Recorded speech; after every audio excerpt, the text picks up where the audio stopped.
Olá, amigos! Estamos muito felizes por vocês se juntarem a nós nas lições da Escola Sabatina da 3ABN. Estamos no primeiro trimestre de 2025 e estamos estudando o amor e a justiça de Deus. Estamos na lição número 2 e esta lição é intitulada Amor de Aliança. Se você gostaria de obter uma cópia da lição, pode acessar o site 3abnsabbathschoolpanel.com e baixar sua cópia gratuita. Não saia daí. Voltamos já.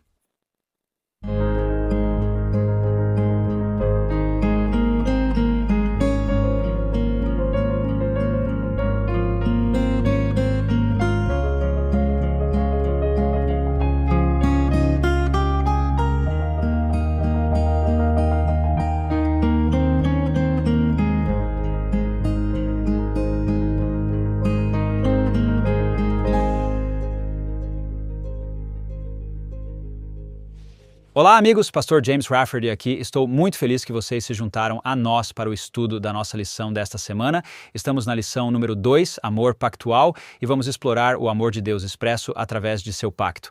Agora, antes de começarmos, quero lembrar que vocês podem obter as nossas notas da Escola Sabatina. Basta acessar o site 3abnsabbathschoolpanel.com. Você pode realmente se inscrever para receber todas as notas que cada um dos painelistas está lendo e compartilhando para que você possa se aprofundar mais. E às vezes não conseguimos cobrir todas as nossas notas. Não sei se você sabe disso, mas nós sabemos.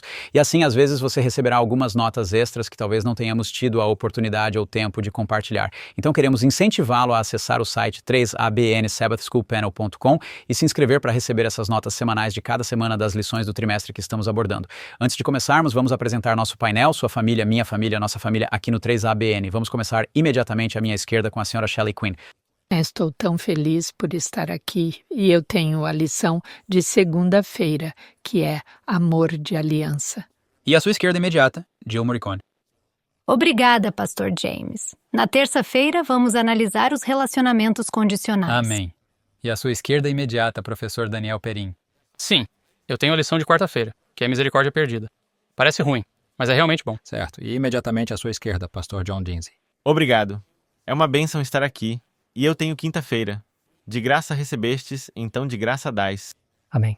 E ao começarmos agora, queremos ir ao Senhor em oração. Apenas peça suas bênçãos para estar aqui conosco. Minha irmã em Cristo, Jill, você gostaria de orar por nós? Claro. Claro, Pai Santo, viemos diante de Ti em nome de Jesus, gratos pelo amor e justiça de Deus. E agora, ao discutirmos o amor da aliança, pedimos que abras nossas mentes e corações para Te receber. Que possamos obter uma verdadeira compreensão do caráter de Deus. E te agradecemos em nome precioso e santo de Jesus. Amém. Amém. Então, nosso estudo da lição para domingo e sábado e domingo é o amor eterno de Deus. Vamos examinar durante a semana alguns versículos. 2 Pedro, capítulo 3, versículo 9, Deuteronômio, capítulo 7, versículos 6 a 9. Romanos 11, 22, 1 João 4, 7 a 20, João 15, 12 e 1 João 3, 16. O nosso texto para memorizar está em João 14, 23. Vamos dar uma olhada no texto para memorizar enquanto começamos. João, capítulo 14, versículo 23, diz: Jesus respondeu e lhe disse: Se alguém me ama, guardará a minha palavra, e meu Pai o amará. Nós viremos a ele e faremos nossa morada com ele. Você consegue imaginar ter uma casa com Deus? O pacto que Deus fez conosco, o pacto eterno, Ele deseja fazer um lar conosco. Agora, a lição começa na lição do sábado com esta ênfase no amor. Na Bíblia, usamos a palavra amor para muitas variações de entendimento do significado da palavra, como uma única palavra, mas com muitas aplicações. Porém, em grego, há diferentes aplicações. E vemos isso nas palavras agape e filéu. E essas são duas nuances diferentes de amor no grego que não vemos sempre em inglês. E elas têm dois significados diferentes. E vamos olhar para esses dois significados. Em primeiro lugar, queremos o amor agape. O amor agape, se você procurar no grego, é um amor que é baseado em princípio, é um amor moral, é um amor que é sólido em seu entendimento ou em como Deus se relaciona conosco, ao contrário do amor filéu. Amor filéu é um amor que é mais baseado em sentimento. E afeição significa ser um amigo, gostar de ter afeição por apego pessoal, como uma questão de sentimento ou emoção. Enquanto o amor ágape é mais amplo, abrangendo especialmente o julgamento. E a ascensão deliberada da vontade como uma questão de princípio, dever e prioridade. Agora, Deus nos ama com amor agape. E Ele nos ama com amor filéu. Ele tem ambos.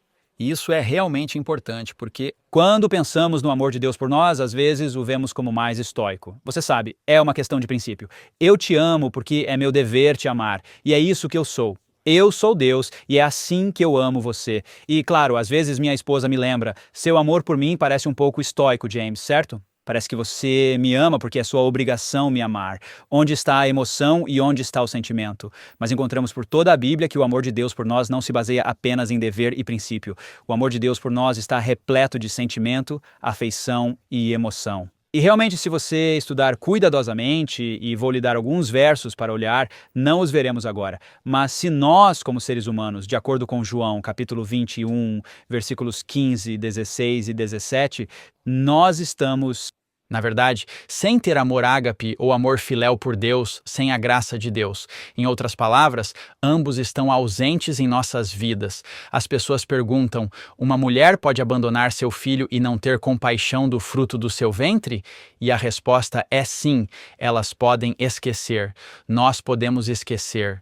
Nós podemos, de fato, estar falidos, tanto do ágape quanto do amor filéu. E Jesus destaca isso em sua interação com Pedro no livro de João. Deus deseja nos preencher com o ágape e o amor filéu que lemos nas Escrituras. A lição de domingo é intitulada O Amor Eterno de Deus. Você sabe, a Escritura é clara, cristalina, que Deus ama a todos. O versículo mais precioso da Bíblia, o versículo mais precioso da Escritura é como é chamado, João capítulo 3, versículo 16, Deus amou tanto o mundo que deu seu Filho unigênito.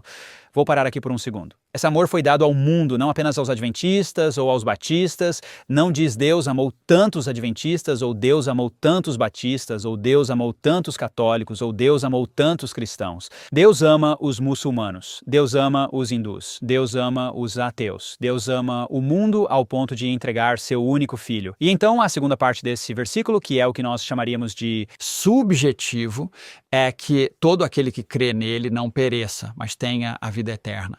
Deus nos ama, mesmo que estejamos perdidos, mas o amor de Deus nos puxa para sermos salvos. Ele quer que aceitemos esse amor. Ele quer que nos conectemos com esse amor e deixemos que esse amor transforme para que possamos ter uma experiência de salvação. Agora, lemos mais sobre isso em versículos na Bíblia, como, por exemplo, o Salmo 35 e o versículo 5, ou Salmo 145 e verso 9. Vamos olhar para esses dois versículos. Salmo 33 e verso 5. Diz, Ele, Deus, ama a justiça e o julgamento. A terra está cheia da bondade do Senhor. Em Romanos capítulo 2, versículo 4, nos é dito que é a bondade de Deus que nos leva ao arrependimento. Arrependimento significa mudar nossas vidas. É a bondade de Deus que transforma nossas vidas e nos reorienta na direção de Deus, reconectando-nos com Ele. O Salmo 145, versículo 9, diz, O Senhor é bom para todos. Suas ternas misericórdias estão sobre todas as suas obras. E suas obras, é claro, são a criação. Então, as obras de Deus são a criação e suas ternas misericórdias estão sobre todas as suas obras. Agora, vemos a bondade de Deus e o amor de Deus na manifestação dessas bênçãos que estão ao nosso redor, sabe? O céu azul, o sol, o ar fresco, a vida que experimentamos dia a dia são uma revelação da bondade de Deus e do seu amor para todos. Agora, alguns podem pensar que são impossíveis de amar, certo? Que Deus pode amar todo mundo, mas Ele não os ama. E, no entanto, a Bíblia proclama consistentemente que cada pessoa é amada por Deus. Não há ninguém que Ele não ame.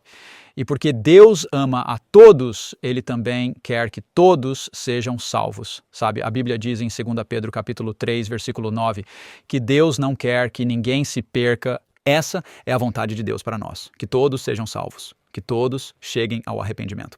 E, novamente, lemos sobre isso em Ezequiel 33, verso 11. Diga-lhes, vivo eu, diz o Senhor, não tenho prazer na morte do ímpio, mas que o ímpio se desvie dos seus caminhos e viva.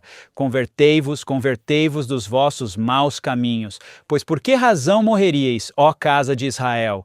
Então, em João capítulo 3, versículo 16, também em João capítulo 3, versículo 17. O contexto deste precioso versículo nos traz outro versículo que é igualmente precioso, e esse versículo é: pois Deus não enviou o seu Filho ao mundo para condenar o mundo, mas para que o mundo fosse salvo por meio dele. Muitas vezes, quando pensamos na condenação que sentimos, na culpa que sentimos, ficamos sobrecarregados. Às vezes sentimos que isso vem de Deus. Não vem de Deus. A culpa e a condenação que sentimos vem do pecado e da nossa associação com o pecado. E Deus está tentando nos despertar ao fato de que Ele não mudou. Eu sou o Senhor, eu não mudo. Portanto, vocês, filhos de Jacó, não são consumidos. O amor de Deus é imutável para nós, mas o pecado nos sobrecarrega com culpa e condenação e nos faz sentir como se Deus não nos amasse. Sabe, se dependesse apenas de Deus, todo ser humano aceitaria seu amor e seria salvo. Ainda assim, o Senhor não força ninguém a aceitar seu amor. As pessoas são livres para aceitar ou rejeitar o amor de Deus. Agora, se Deus ama a todos, isso significa que Ele deve amar algumas pessoas bastante desprezíveis, porque existem, de fato, talvez muitas pessoas desprezíveis neste mundo. Então, por que o amor de Deus por essas pessoas deve nos ensinar sobre como devemos nos relacionar com elas também? Em outras palavras, Deus ama as pessoas que não o amam e Deus nos incentiva, como crentes, a amar as pessoas que não nos amam. E como Deus pode amar essas pessoas, ou como podemos amar essas pessoas de uma maneira prática? Bem, 1 Timóteo capítulo 2, versículos 1 e 2 nos dá uma resposta. Tenho uma lista de orações e elas estão divididas em categorias. Eu oro pela minha família e oro pelos pastores que conheço e oro pelos amigos e depois por amigos antigos e novos amigos. E no final da minha lista de orações tenho uma lista intitulada Inimigos Íntimos.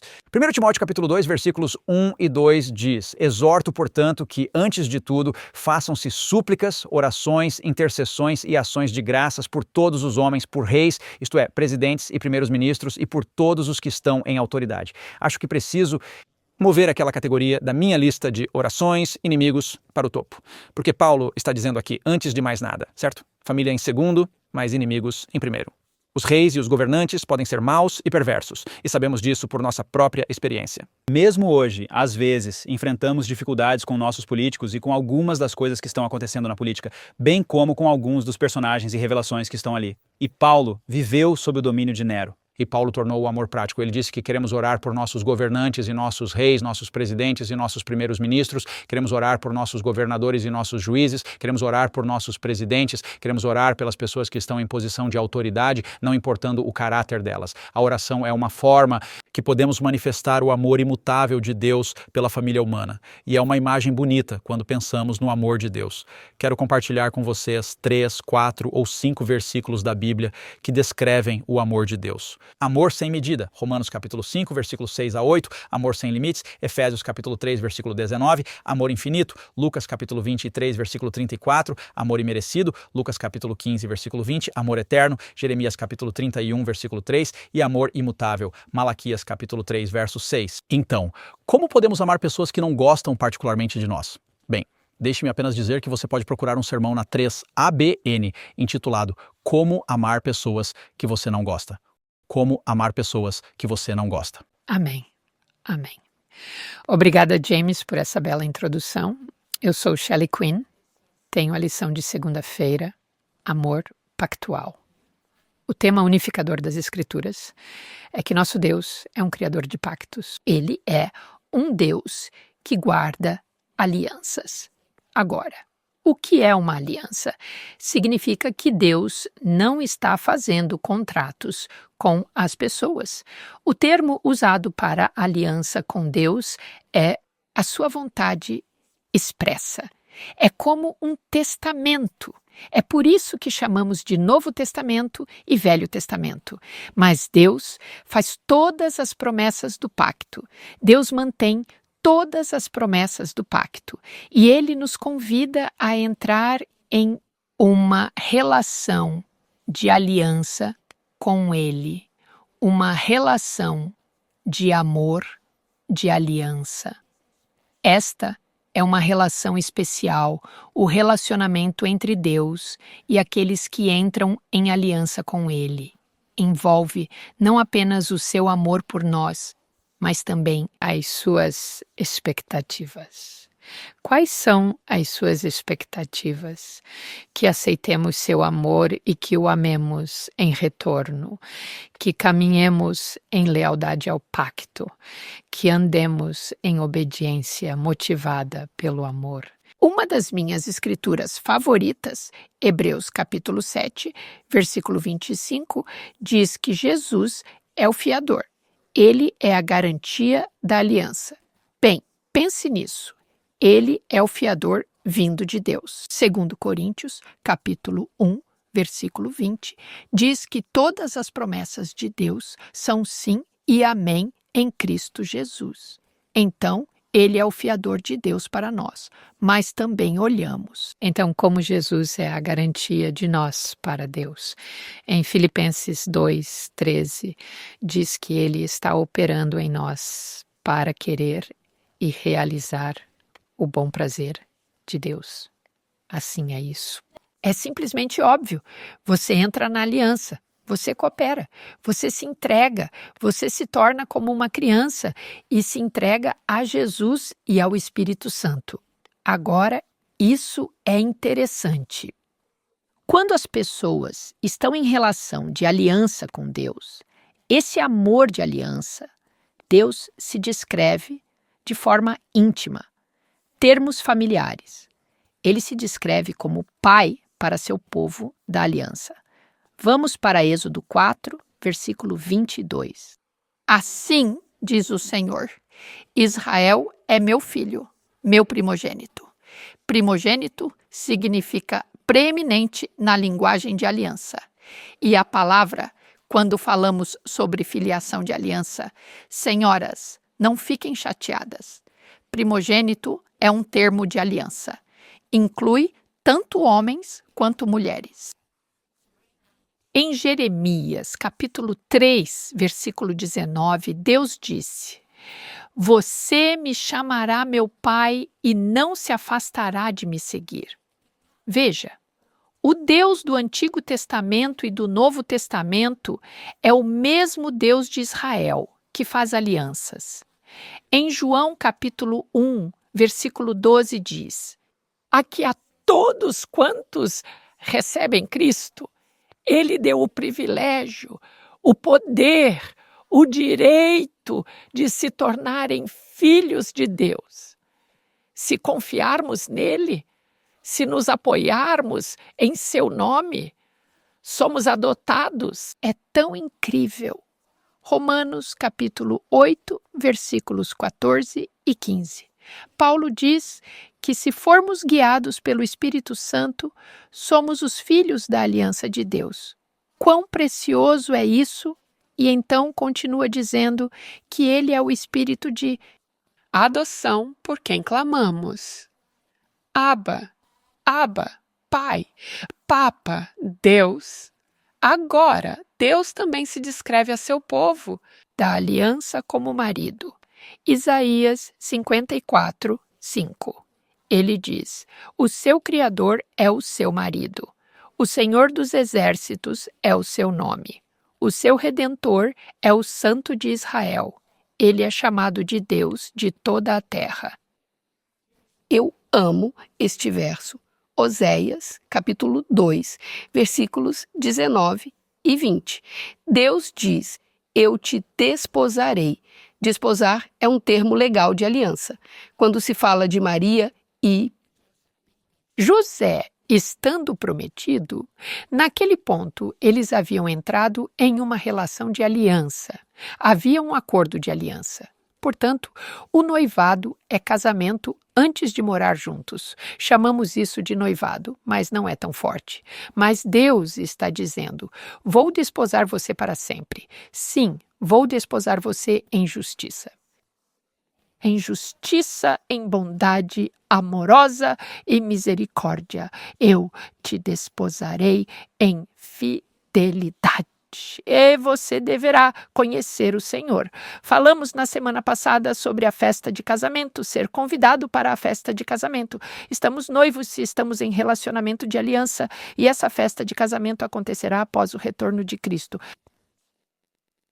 Assim sabemos que o Novo Testamento também apresenta Jesus como nosso noivo, como nosso marido. Paulo diz: eu vos desposei a um só, e esse é Cristo Jesus. Então aqui está o ponto. O Deus, que se chama nosso Pai e nosso marido, quão mais íntimo pode ser do que isso? Ele encontra alegria em amor recíproco. Vamos olhar para o Salmo 147, versículo 11. Se você tiver sua Bíblia, espero que a abra, porque eu amo esse texto. Salmo 147, versículo 11. O Senhor se deleita naqueles que o temem. Isso significa respeitá-lo, estar em reverente temor dele. Ele se agrada daqueles que colocam sua esperança em sua misericórdia. Esperança é essa expectativa ansiosa, mas deixe-me explicar o que é misericórdia. Em hebraico, a palavra aqui é hesed, é o meu favorito. Favorito de todos os termos da aliança.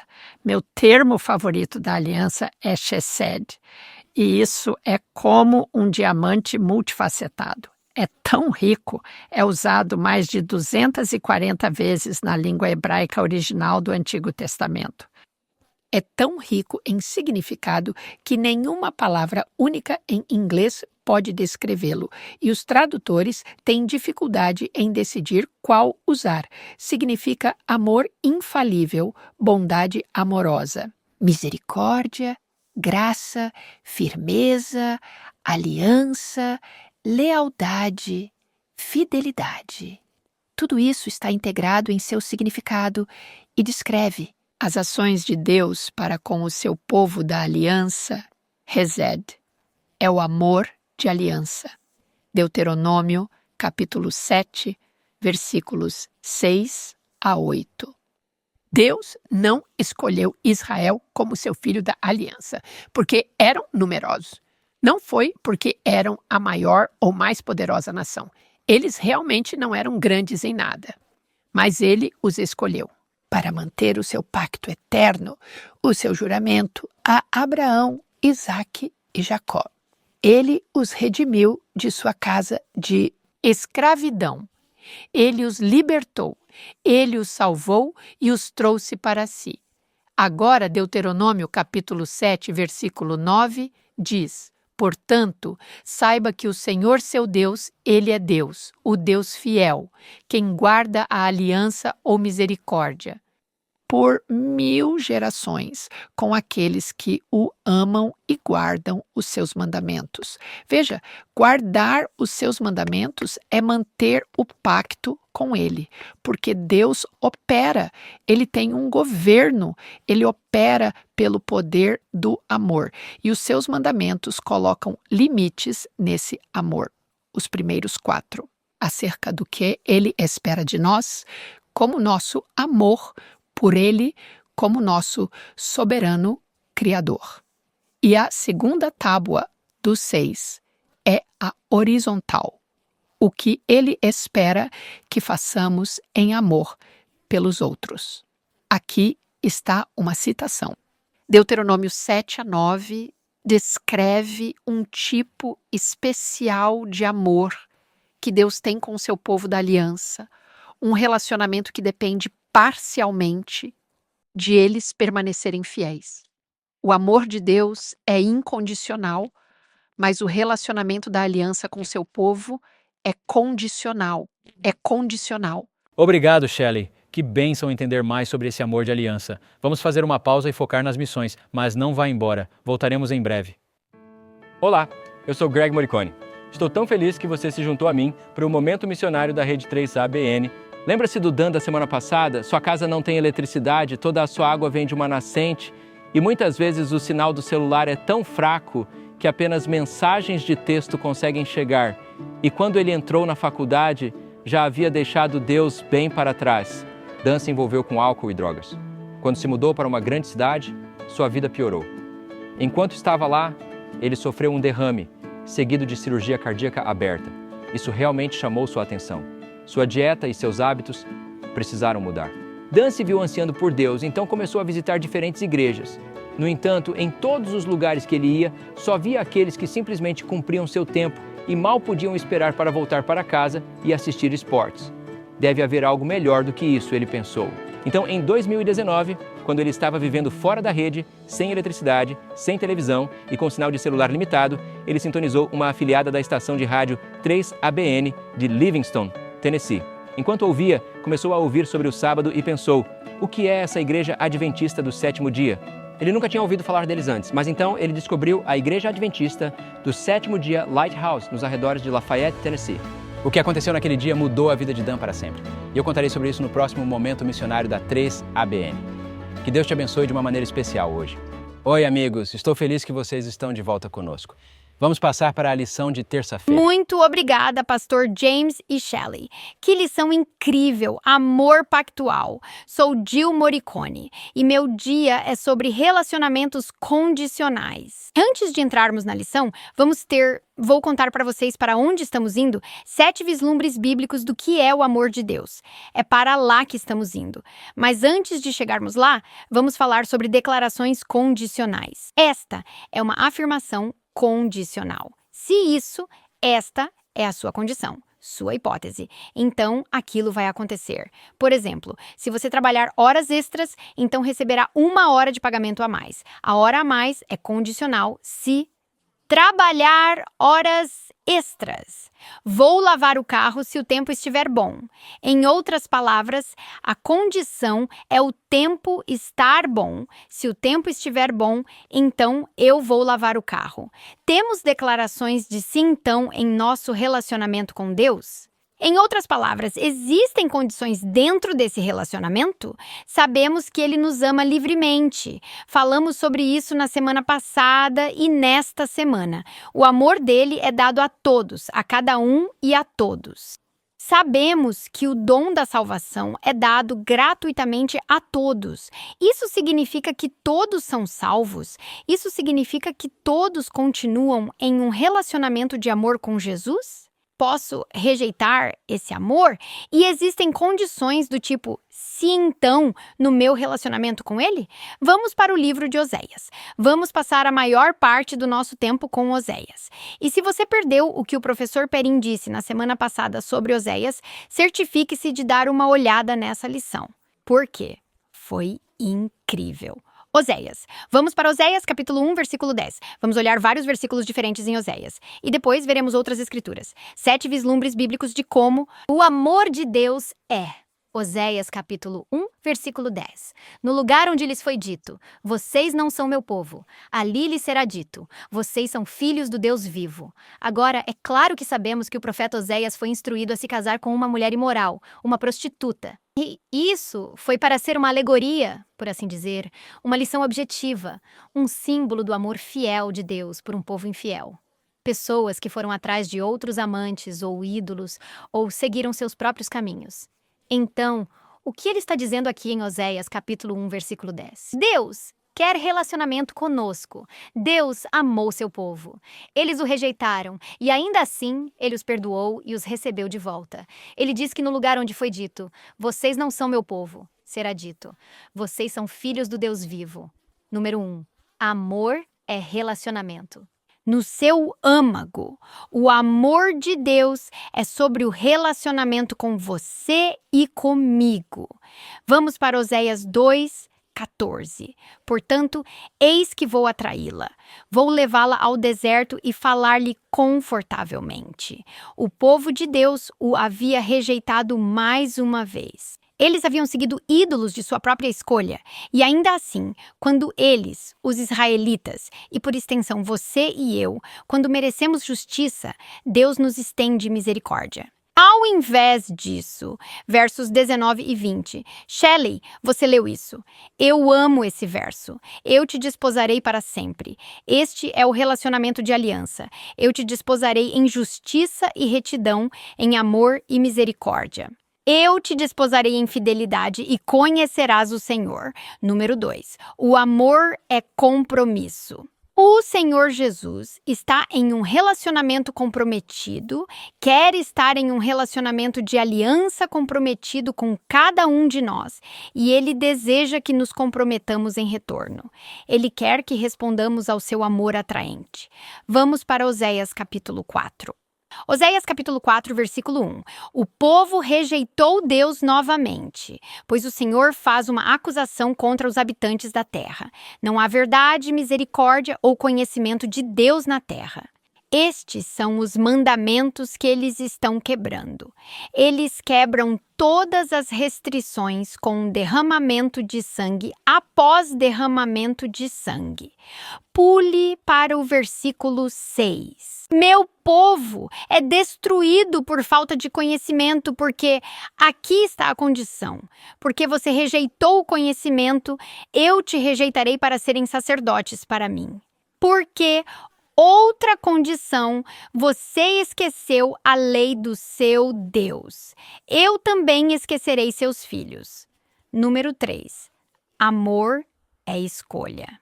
Você e eu temos uma escolha. O amor não força. Os resultados, se o seguirmos, há amor e há misericórdia e há perdão e tudo isso. Mas você e eu temos escolha. Portanto, amor é relacionamento. Amor é compromisso. Amor é escolha. Nós temos uma escolha. Aqueles enunciados, se nós não o amamos de volta, ele nos deixará ir. Se escolhermos nossos próprios ídolos, ele nos deixará ir. Isso não é punição vinda de Deus. Ele está simplesmente nos permitindo liberdade de escolha e as consequências que ocorrem quando nos afastamos de Deus. Continue lendo. Oséias 9. Estamos pulando para o capítulo 9, versículo 15. Toda a sua maldade está em Gilgal, pois ali os odiei. Por causa da maldade de seus feitos, eu os expulsarei da minha casa. Não os amarei mais. Todos os seus príncipes são rebeldes. Agora, há alguns textos nas Escrituras que às vezes são difíceis de entender. Como Deus pode dizer, não os amarei mais? Pensei que o amor dele fosse eterno. Como ele pode expressar isso? Eu os amarei. Isso porque, número 4, o amor é posse. Você vê, muitas vezes pensamos que o que equiparamos ao amor é simplesmente tolerância. E isso não é amor verdadeiro de forma alguma. O amor é posse. Você sabia que Deus é ciumento por você? De nós, sentimos ciúmes, um ciúme mundano, um ciúme terreno, é ter inveja de algo que não temos, inveja do carro de alguém ou da casa, posição ou cônjuge de outra pessoa. Essas são coisas que não possuímos. Isso é um ciúme mundano, um ciúme satânico. Mas o ciúme divino é ter ciúmes porque Deus nos possui. Ele nos criou no princípio, ele nos resgatou na cruz. É por isso que o segundo mandamento diz para não se curvar diante de imagens esculpidas, porque ele diz, eu, o Senhor, seu Deus, sou um Deus ciumento. Continuando, vamos para Oséias capítulo 14, versículo 4. Agora o povo se desviou. O povo fez suas próprias escolhas. E veja a misericórdia de Deus aqui. Oséias, capítulo 14, versículo 4. Curarei a sua infidelidade. Amá-los-ei livremente, pois a minha ira se afastou deles. O amor é perdão. O amor é restauração. Deus quer restaurar. Deus quer curar. Deus quer perdoar. Veja, a diferença sou eu. Tudo o que preciso fazer é me arrepender. O pastor James mencionou isso, o que significa apenas que eu me volto. Eu volto para Deus e Ele vai curar o meu desvio. Eu faço a escolha de me afastar dos meus ídolos, aquelas coisas que estão entre mim e Deus. E eu volto para Deus e Ele vai me perdoar. E Ele restaurará. Vamos pular rapidamente para Romanos. Romanos capítulo 11. Isso é sobre Israel como o povo de Deus e sobre aqueles ramos e os gentios poderem ser enxertados no corpo de crentes de Deus. E, no entanto, alguns dos judeus incrédulos tiveram que ser cortados. Estamos em Romanos 11. Considere a bondade e a severidade de Deus. Severidade para aqueles que caíram, mas bondade para você. Se você continuar na bondade dele, caso contrário, você também será cortado. Número 6. Amor é resposta. Você e eu temos uma escolha. A bondade e a misericórdia de Deus são estendidas a todos, e a responsabilidade é nossa. Eu quero aceitar isso? Eu quero receber isso? Ou eu quero seguir o meu próprio caminho? E, finalmente, para o número 7, vamos para João capítulo 14, versículo 21. Quem tem os meus mandamentos e os guarda, esse é o que me ama. E quem me ama será amado por meu Pai, e eu o amarei e me manifestarei a ele. Aquele que tem os meus mandamentos e os guarda é o que me ama. Número 7. O amor é obediência. Veja, o amor não está separado da obediência. Eles são a mesma coisa. A obediência surge de um coração amoroso. Então, o que é o amor nessa perspectiva bíblica? O amor é relacionamento. O amor é compromisso. O amor é escolha. O amor é posse. O amor é perdão e restauração. O amor é resposta. Como em você e eu temos uma resposta a dar ao amor que Deus nos estende. E o amor é obediência. Amém? Obrigado, Jill Shelley e Pastor James. Estamos avançando para a lição de quarta-feira. Sou Daniel Perim. A lição de quarta-feira é Misericórdia Perdida, que realmente se trata de uma aplicação prática e relevante do que Jill acabou de falar, essas declarações condicionais, se então, a respeito do convite que Deus nos oferece. Então, o título é Misericórdia Perdida. E perder algo significa que você renuncia ou abre mão do seu direito a algo que poderia ser seu. Misericórdia perdida. Em um relacionamento bilateral com Deus, o lado dele já está solidamente estabelecido em sua fidelidade. Essa é a fidelidade da aliança de Deus, baseada em sua identidade imutável, seu amor por você e quem ele é. Mas nós temos um papel a desempenhar. Podemos responder a esse convite e podemos realmente rejeitar ou renunciar ao que já é nosso. Ou poderia ser nosso. Então, como isso acontece? Quero levá-los à parábola em Mateus, capítulo 18, versículos 21 a 35. E esse é o tema da lição de hoje. Esta é a parábola do servo imperdoável e é, na verdade, uma resposta a uma pergunta que Pedro faz no versículo 21. Pedro se aproximou de Jesus e perguntou: Senhor, quantas vezes meu irmão pecará contra mim e eu o perdoarei? E então Pedro tenta impressionar. Ele diz: vou colocar muito além da expectativa, até 7 vezes. E Jesus responde prontamente, e eu imagino, não sei como aconteceu, mas ouço a resposta chegando rapidamente. Jesus disse a ele: eu não te digo até 7 vezes, mas até 70 vezes 7. E eu acho que um silêncio toma conta da multidão.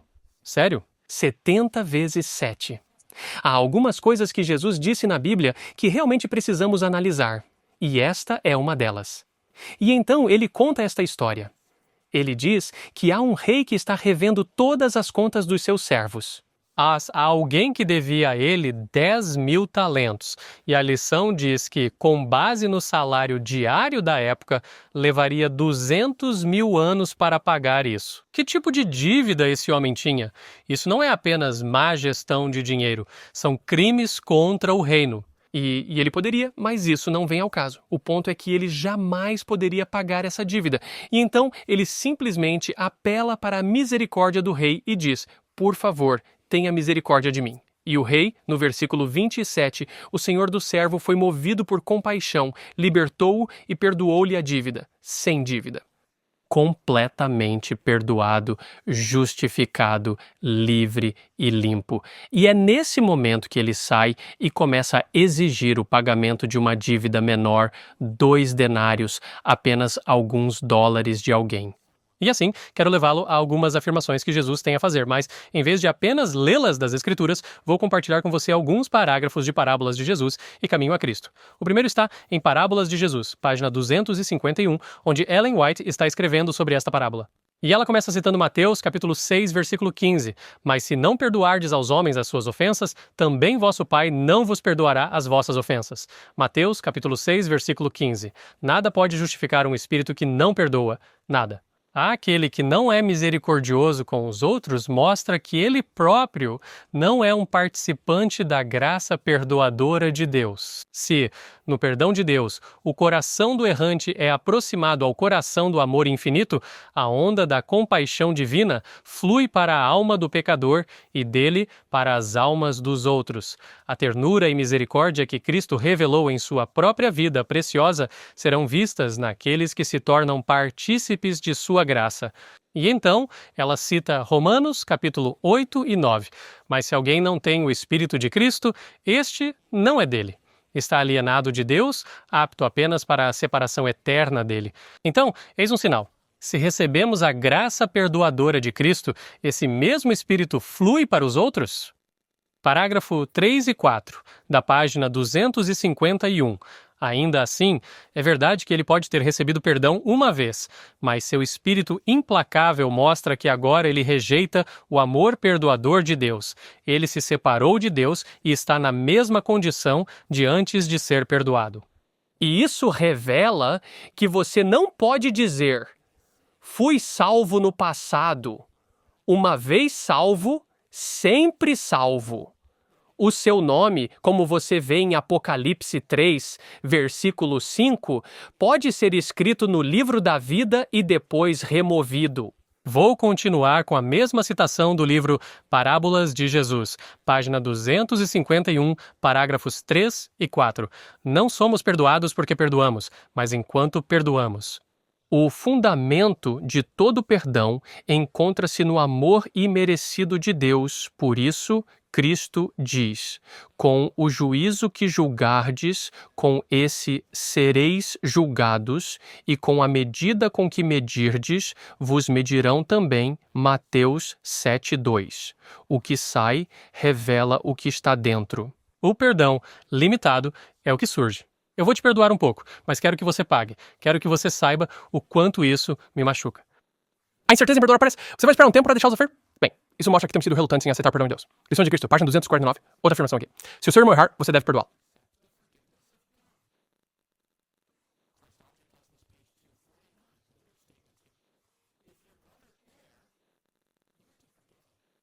Isso é claro quando eles vêm até você com uma confissão. Você não deve dizer: eu não acho que eles são humildes. Não acho que eles sintam sua confissão. Que direito você tem de julgá-los como se pudesse ler o coração a palavra de Deus?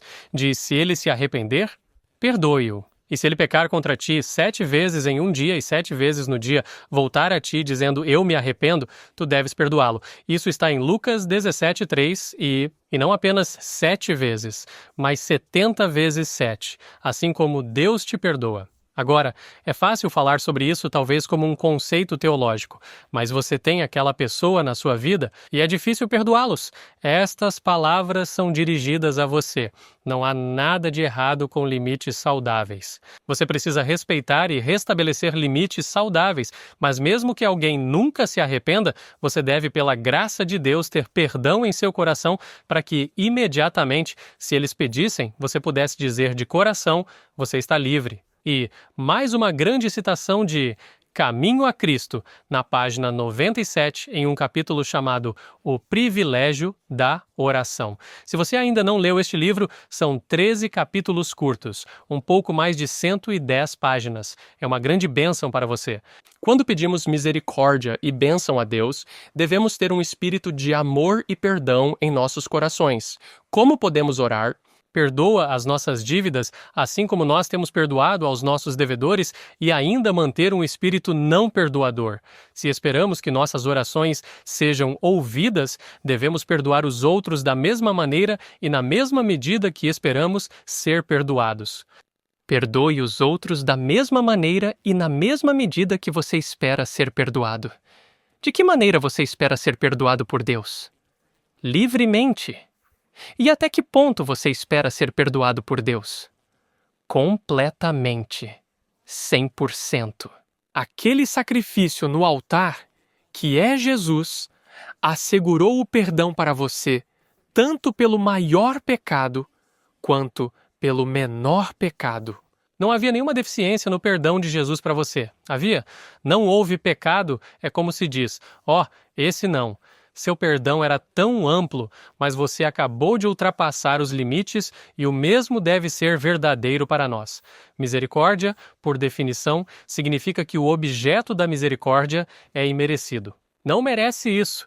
A pessoa que busca seu perdão não vai merecer isso. Eles não serão dignos. E, no entanto, por causa do que Deus lhe deu e fez por você, você tem a força dele para dar esse mesmo perdão. Mas como? Como fazemos isso? A Caminho a Cristo, página 121. Eu amo esta afirmação daqui. Minha esposa escreveu e colocou em um papel bem acima do porta-papel higiênico no nosso banheiro e ficou lá por alguns anos. Eu me lembro de lê-la repetidamente. Se mantivermos em nossa mente os atos cruéis e injustos dos outros, acharemos impossível amá-los como Cristo nos amou. Se nossos pensamentos se concentraram no maravilhoso amor e compaixão de Cristo por nós, o mesmo Espírito fluirá para os outros.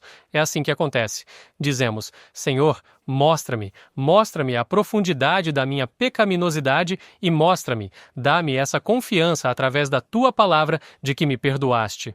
Uau! Isso é um perdão poderoso. E então isso começa a mudar o nosso coração.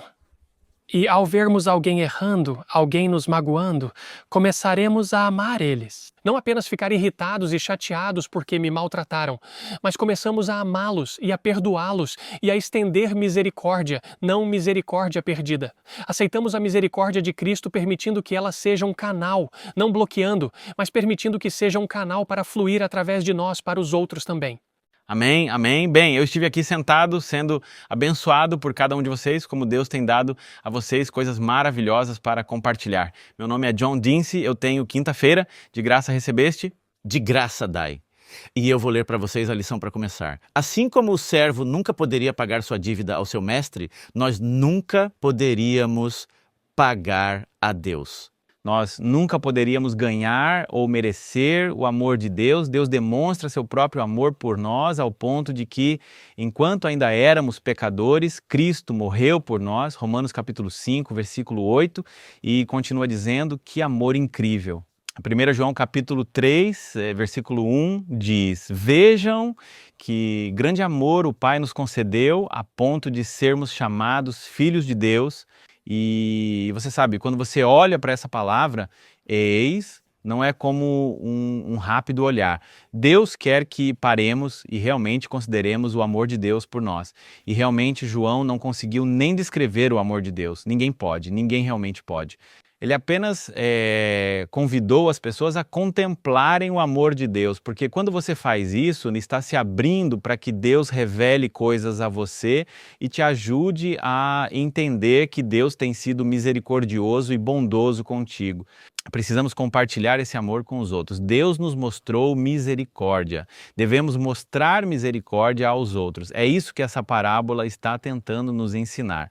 Você quer que Deus te trate da mesma forma que você trata os outros? Ah, não, você pode dizer não. Mas precisamos considerar que Deus coloca esses princípios em nossas mentes e nas Escrituras para nos ajudar a entender que a maneira como tratamos os outros é a maneira como queremos ser tratados pelos outros e pelo próprio Deus. Portanto, vamos passar para Levítico, capítulo 19, e vou ler os versículos 9 e 10. Observe o que Deus disse ao povo de Israel para fazer. Quando fizerem a colheita de sua terra, não deverão ceifar completamente os cantos do seu campo, nem recolher as sobras da sua colheita. E não colherás a tua vinha, nem recolherás todas as uvas da vinha. Você deve deixá-las para os pobres e os estrangeiros. Eu sou o Senhor, seu Deus. Agora, isso é algo que o Senhor está nos ajudando a entender ainda hoje. Hoje em dia, sabe, quando passamos de carro por locais ou caminhamos por lugares, há uma placa que diz: propriedade privada, não entre. E alguns chegam ao ponto de dizer que não serão responsáveis pelo que acontecer com você se invadir meu terreno. Mas no tempo de Deus, na época das Escrituras, Deus lhes disse: não pegue todas as uvas, leve a última e deixe para os estrangeiros. Deus quer que você seja bondoso com os outros, assim como Ele é bondoso com você. Agora, vamos dar uma olhada em Lucas capítulo 6, versículo 38. Observe o que a Bíblia nos diz. Dê e será dado a você boa medida, comprimida, sacudida e transbordante será colocada no seu colo. Pois com a mesma medida que você usar, será medido de volta para você. Mais uma vez, observe que diz que os homens lhe darão, porque você é gentil com eles, e eles serão gentis com você. Deus tocará seus corações para ajudá-lo também nas suas necessidades. Mateus, capítulo 6, versículo 14. Isto já foi mencionado, e vou ler os versículos 14 e 15. Mateus 6, porque se perdoardes aos homens as suas ofensas, vosso Pai Celestial também vos perdoará. Mas se não perdoardes aos homens os seus delitos, também o vosso Pai não perdoará os vossos delitos. Isso coloca sobre nós uma grande responsabilidade, e eu me lembro de conversar com uma pessoa que teve algo acontecer entre ele e outra pessoa e por muitos anos eles tiveram esse problema. Eles não se falavam e eu estava preocupado com a salvação dessa pessoa. De vez em quando, conversávamos e... você ainda não está falando. Tentei encorajá-lo a fazer as pazes, sabe? Por causa deste versículo específico, precisamos ter isso em mente. Se mantivermos esse espírito de não perdão com os outros, queremos que Deus não nos perdoe quando nos aproximamos dele e pedimos perdão? Não. Eu acho que queremos ser perdoados, queremos ser purificados. João, capítulo 15, versículo 12.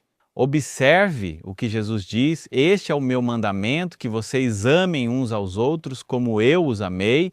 Este é o mandamento de Jesus, precisamos amar uns aos outros, devemos amar uns aos outros, assim como Jesus nos amou. Amar os outros é uma escolha. Você pode escolher amar os outros. Você pode escolher odiar os outros. Você pode escolher desprezar os outros. Mas se o amor de Deus está em nós, você não pode evitar de expressar isso. Então deixe o amor de Deus entrar em você para que você possa amar os outros. Sabe, até lemos nas Escrituras: ame seus inimigos. Amar os nossos inimigos, isso não é algo que podemos fazer sozinhos. É somente quando permitimos que Jesus habite em nossos corações que podemos aprender a amar aqueles que nos odeiam. Lembro-me de entrevistar uma pessoa que, essa senhora contou a história de alguém que matou sua filha e foi uma tragédia que ela sofreu. Mas, depois de algum tempo, o Senhor colocou em seu coração a vontade de visitar essa pessoa na prisão e isso me maravilhou. Essa senhora foi visitar a pessoa que matou sua filha e ministrou a essa pessoa. E essa pessoa se tornou cristã. Que ato de amor maravilhoso! E, claro, agora voltamos nossa atenção para 1 João, capítulo 3, versículo 16. Nisto conhecemos o amor porque ele deu a sua vida por nós, e nós também devemos dar nossas vidas pelos irmãos. Deus nos mostrou um amor além da nossa compreensão, além da nossa imaginação, né? Não pode ser medido, não pode ser pesado, não pode ser contado, está além. Vamos! E nos é dito que devemos estar dispostos a dar nossas vidas pelos irmãos. Isso é uma demonstração do amor que Deus pode trabalhar em nós e que Deus pode agir em nós. Primeira carta de João, capítulo 4, versículo 7. Amados, amemos uns aos outros, pois o amor é de Deus, e todo aquele que ama é nascido de Deus e conhece a Deus.